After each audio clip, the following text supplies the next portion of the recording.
Okay, alright. Update po tayo sa Captain Ganap for today, guys. May naalala ba kayo sa Captain, guys, nung interview nila kay Jessica Soho? Ito guys ay yung update natin ba sa mga nakakalimot ka dyan, guys. Ito si Alden Richard po ay talagang gusto niya talaga yung maging isang piloto. Ang ambition talaga ni Richard noon ay nung hindi pa siya pumasok sa showbiz, guys, ay maging isang piloto. Pero siyempre sa kahirapan ng buhay, sa dami ng pagsubok sa kanila at wala pa silang mga income, ay tumigil siya dun, guys, at hindi nag-pursue. Pero sa guys ay sinabi po ni Alden Richard na may nag-sponsor sa kanyang pag-aaral ng piloto sa ngayon. At syempre, guys, hindi naman natin alam kung sino, pero may mga nagsasabi sa atin na si Catherine Bernardo po ay inasponsoran si Alden Richard sa kanyang ambisyon na magiging isang piloto. Ay ito po ay dinaan ni Catherine Bernardo ang pag-sponsor kasama si Maninin. Ay sa ngayon, guys, ay pinagpapatuloy po ni Alden Richard yung kanya pag-aaral bilang isang piloto. Kasama niya naman dyan si Daddy Bay niya, naglalay palagi sa kanya sa oras ng kanyang sa kanyang pagsubok sa buhay. Nandyan palagi po si Daddy Bay sa kanya, guys. Kaya sa ngayon, guys, alam naman din natin na sobrang busy si Alden sa lahat at hindi po niya flex yung kanyang pag-aaral bilang isang piloto. Ay may mga kaibigan po tayo sa loob ng showbiz na nagsasabi na nag-aaral na po si Alden bilang isang piloto sa ngayon. Dahil sa sobrang mahal ng tuition fee, guys, hindi yan basta-basta na kurso, kundi sobrang mahal talaga. Ang daming nagsasabi, guys, na siguro makukulangan si Alden kung ipa-person niya talaga. Pero hindi, guys, hindi makukulangan si Alden kasi nandyan naman si Catherine Bernardo palagi sa kanya. At alam naman din natin na hindi yan iiwanan ni Catherine sa ere. Suportado naman po ni Catherine si Alden Richard sa lahat ng bagay, guys. Kaya ang dami nagsasabi po na napakaswerte ni Alden Richard kay Catherine. Sana naman ay papatuloy nila hanggang sa ganon ay mas maganda pa rin yung kanilang kinabukasan. Eto na naman tayo, guys, sa bagong actor na na parang kumbaga is stupor or mandiligaw ni Catherine. Parang hindi naman siya yung para kasi siya yung tao, guys, na yung nandiligaw pero hindi niya kasi sinasabi kung ano yung purpose niya kay Catherine. Guys, imaginein mo na sa set si Catherine na kitang-kita yung mga andaming yung bulaklak na dala. Sino kayo yung actor na to, guys? Ito, bigyan ko po kayo ng blind items. Itong actor na to, guys, dati na siyang artista at ito ay may mga naging katampal na din. Pero may mga negative ito na kaugalian, may attitude dito pagdating sa babae, guys. Kasi grabe siya sa babae, parang habulin kasi itong actor na to, guys. Hindi na siya yung actor, guys, kundi may edad na siya. Ang galing niya kasi sa pelikula, guys. Ang galing niya gumawa ng drama, mapa-drama, mapa-Jackie Chan man dyan, or mapa-ano mang klaseng role yung ibibigay mo sa kanya, guys, is talagang kayang-kaya niyang gampanan. Matinik na idol to, guys, sa showbiz. Ewan ko kung anong nakain ito at bakit niya pinadalhan si Catherine ng mga bulaklak. Wala naman, sabi nga ni Catherine, yes, hindi naririnig daw niya itong si young actor na crush niya si Catherine noon pa daw. Kasi lang kasi syempre may boyfriend pa si Catherine at iyon ay si Daniel Padilla. Kasi hindi daw siya kumbaga hindi daw siya nakakaporma pag nandyan si BJ. Dahil si BJ naman po is bantay sarado yan kay Catherine. Alam naman din natin yan, di ba? Alos lahat nga binabantayan ng DJ yung galaw ni Catherine hanggang ngayon. How much more pa? Sa ngayon, guys, ay nabigla yung mga management ni Catherine dahil may nagdala ng bulaklak. First daw, yung first set ni Catherine on, guys, na dun sa mismo set kung saan sila gumagawa ng kanilang taping, guys. May nagdala ng bulaklak at chocolate, pero hindi po bit-bit yun ni actor. Yun lang po ay parang baga is pinadeliver lang tapos biglang sumulpot si actor. Siyempre, hindi naman nila alam kung saan galing yun kasi dun sa card naman kasi guys is wala naman nakalagay dun sa card ni walang pangalan. Kaya ang hinala ng mga karabihan doon ay si Daniel Padilla na bigay dun sa card. Pero sabi naman ni Catherine, kung si Daniel yun, dapat may nakalagay dun na DJ kasi may mga codename kasi silang dalawa at yun yung alam ni Catherine. Pero in fairness, nagtataka daw si Catherine kung bakit pangalawang beses na naman daw, may dumating na naman daw na ganun na klase ng bulaklak at sa ganun din na chocolate dun sa bahay nila. Pero ang tumanggap si Mami Ming. Kaya ang sabi ni Catherine dito sa kanya mga kasama guys, nagtataka ako kung sino yung nagbibigay sa akin ng bulaklak. Kasi inopen niya sa kanya mga kaibigan guys. Inopen niya. Dahil takang-taka si Catherine, 3 beses na pinadalhan siya ng bulaklak na walang pangalan.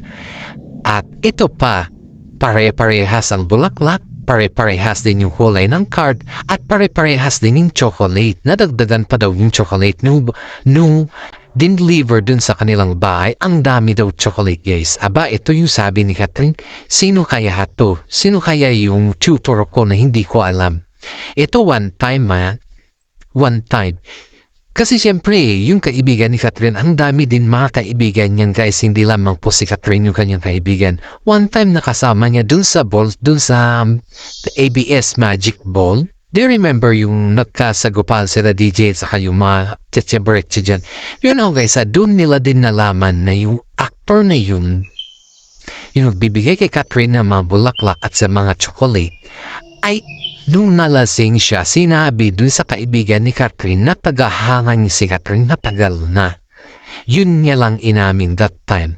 Pero ang tanong naman ng karamihan sa kanila is, siyempre nag-open si Catherine about dun sa bulaklak na pinapadalahan. Pero parang kumbaga is binibigyan daw ng clue ba? Binibigyan ng clue. Ayun umamin siyang actor na nagpapadala siya ng bulaklak na wala siyang pangalan talaga. At alam niya kung anong klaseng bulaklak yung kanyang pinapadala. At yun talaga confirm kay Catherine.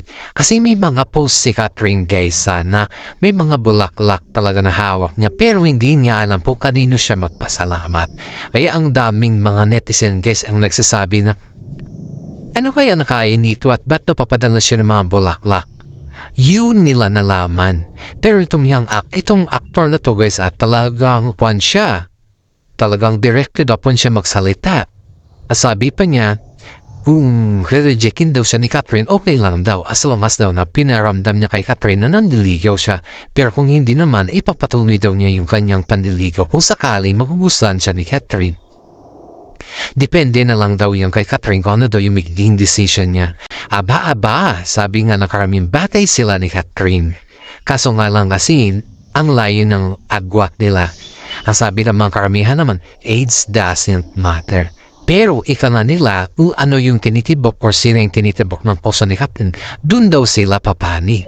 Hintayin pa natin yung confirmation ni Catherine dito sa actor na to guys. Kasi guwapo talaga ito guys Guwapo talaga siya.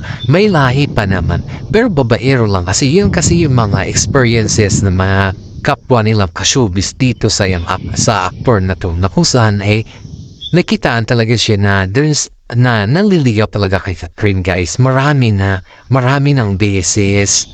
Pero wala kasi siyang parang baga, wala siyang sign or wala niiyo. Walang pangalan yung mga binibigay niya mga chocolates sa mga flowers. Ayun nagtataka si Catherine kung sino ito. Ang dami nga pinagtanungan ni Catherine kung sino yung nabibigay sa kanya. Dun sa Magic Ball guys nagtatanong si Catherine, nagpapasalamat kung sino daw yung guy na nagbibigay ng mga flowers at mga bulaklak. Dun niya lang lalaman that time. Dun lang guys. Kaya sabi ni Catherine dito, sabi niya sa kasama, may hiya naman ako magpasalamat sa kanya kasi parang kabisado niya na talaga yung showbiz pioneer kasi siya ni Catherine guys. Pioneer siya. Saka kitang-kita talaga yung galing niya. Kahit anong klase, maparakista man siya or so whatsoever guys sa role niya, talagang kuhang-kuha niya. Wala kang masabi. 100% guys, sobrang galing nitong actor na to. Alam pong kilala niya to guys Alam pong kilala rin niyo. Kasi kayo ay palagi na naman nanonood sa kanya mga movie. Ito guys, nung nalaman ni Alden Richard na may mga flowers po na biglang dumarating kay Catherine guys, ay medyo nagselos daw ito eh. Nagselos daw ito kay dito sa isang actor na to. Pero sabi naman ni Alden guys na natural lang naman daw yan kasi dalaga pa si Catherine at hindi pa naman siya kasal. At sabi niya, hindi ko kasi maramdaman na yung pagaba is magugustuhan siya ni Catherine ba? Wala daw siya makikita kay Catherine na parang magugustuhan niya yung actor na yun. Pero hindi lang natin alam kung ano yung nasa utak ni Catherine, yun naman yung sagot ni Alden Richard sa mga fans niya guys. Pero in fairness guys, ang sabi ni Alden Richard ay nagsiselos siya sa actor na yun kasi alam niya naman daw na love team sila eh. Bumubuo sila ng love team. Ang gumawa kasi sa love team ng Kat din guys is yung mga fans sila. Wala naman yan sa mga management guys ha. Wala naman yan sa management. Ang gumagawa talaga ng mga pangalan ng love team guys is yung mga fans sila na tumatangkilik sa kanila. Yun yung katotohanan dyan guys. Hindi naman binibigyan ng mga management marayan ng mga pangalan ba? Wala. So yung mga fans ang gumagawa, kayo nabubuo yung mga love team dahil sa mga fans din nagbibigay ng suporta. Kagaya nila, Alden at si Catherine Kat din, ganun. Yun, dito natin makikita guys na talagang yung paborito sila ng mga fans at ayaw nila yung maghiwalay yung Kat din. Pero in fairness, sabi daw ni Mami Min kay Alden Richard na kung titigilan mo ng ligawan si Catherine, may mandiligaw na naman sa kanya o ano ka, sabi daw. Parang hinahamon sa Alden na wag tigilan yung panliligaw at handa siyang harapin yung sequences ba. Dahil syempre sa ganda ba naman ni Catherine, sa proseso ba naman ng kanyang mga businesses at sa dami ng mga improvement niya or accomplishment niya, mga projects niya. Sa dami ba naman ng mga pera, kumbaga ba. O diba? Saan ka pa? May mga business po si Catherine sa mga ganyan na edad guys ha. May business siya ha. See? Ang galing din niyang humawak ng pera guys. Hindi lang si Alden yung magaling humawak ng pera. Pati rin si Catherine. Kaya mas lalong daming humahang kay Catherine dahil ang marunong talaga siya guys. Marunong dahil nandyan si Mami Min eh. Si Mami Min lang po yung naggagabay kay Catherine sa lahat ng bagay pagdating sa pera.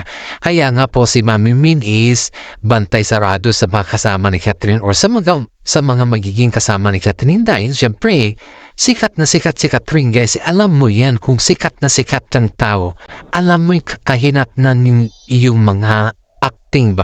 Alam mo yung kainat na kung saan ka pupunta or kung so ano naman dyan guys. Kaya siyempre dito sa atin, panoorin po natin yung kanilang mga movie.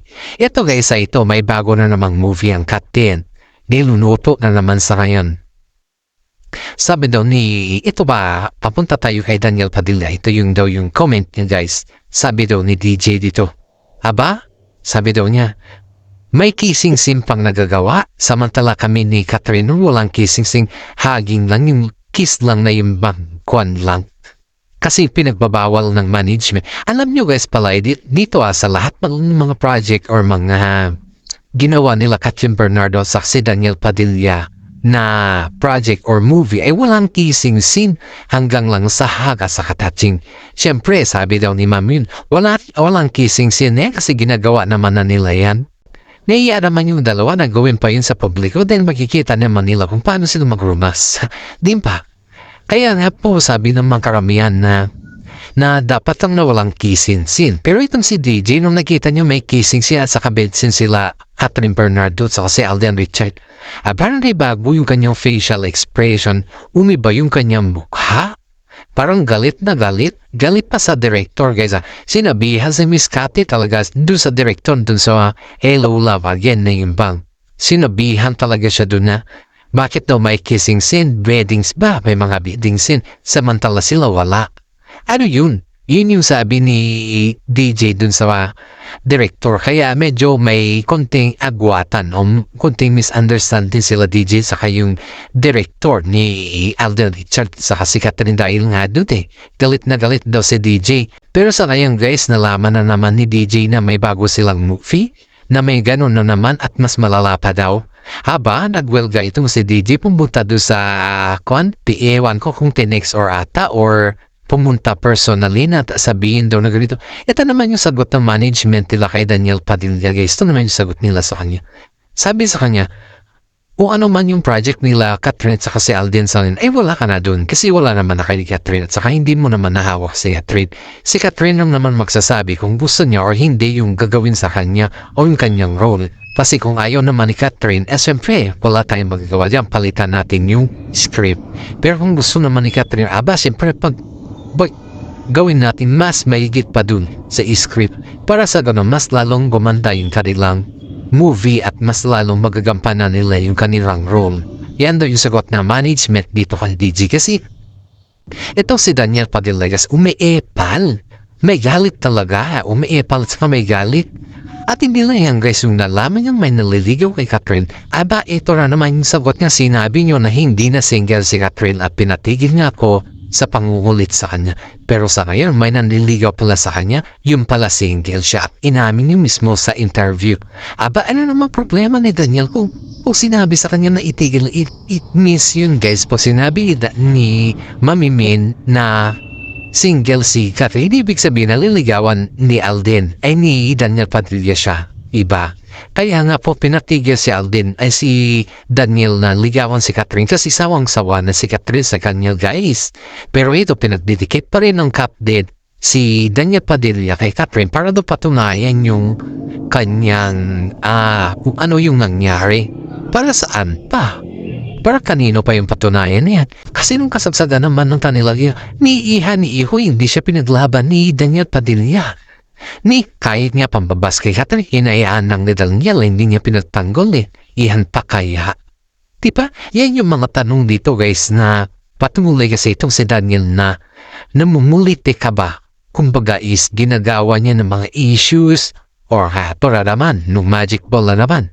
Matandyan si Ogie Diaz galit ka ba sa akin? Nandyan daw si Carla, punta tayo kay Daniel. Ito, pumunta naman sila.